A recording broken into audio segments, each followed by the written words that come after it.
আল্লাহ তাআলা বলেন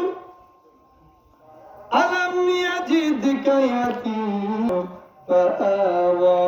আল্লাহ পাক বলেন, ও আমার হাবিব, আপনাকে আমি দুনিয়াতে এতিম অবস্থায় পেয়েছি, আর আমি আপনার রাস্তার রাস্তায় আল্লাহ পাক করেছে।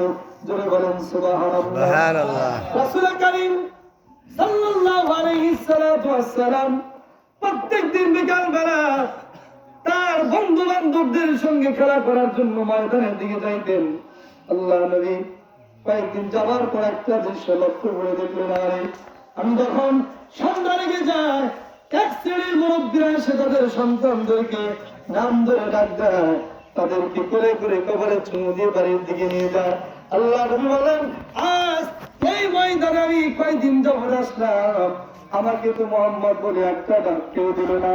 আমার আব্বা আব্দুল্লাহকে দুনিয়াতে বাঁচা নাই, আমার বাবা দুনিয়াতে কি নাই, আমার বাবাকে তো আমি দেখি না।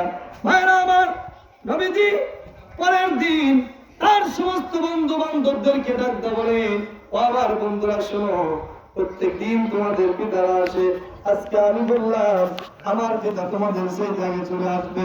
বন্ধুরা বলে, মোহাম্মদ তোমার আব্বা তো আজ পর্যন্ত কোনদিন আসলো না, তোমার আব্বার কোনদিন আসবে না। আল্লাহ নবী বলেন, না আমার বাবা আসবে।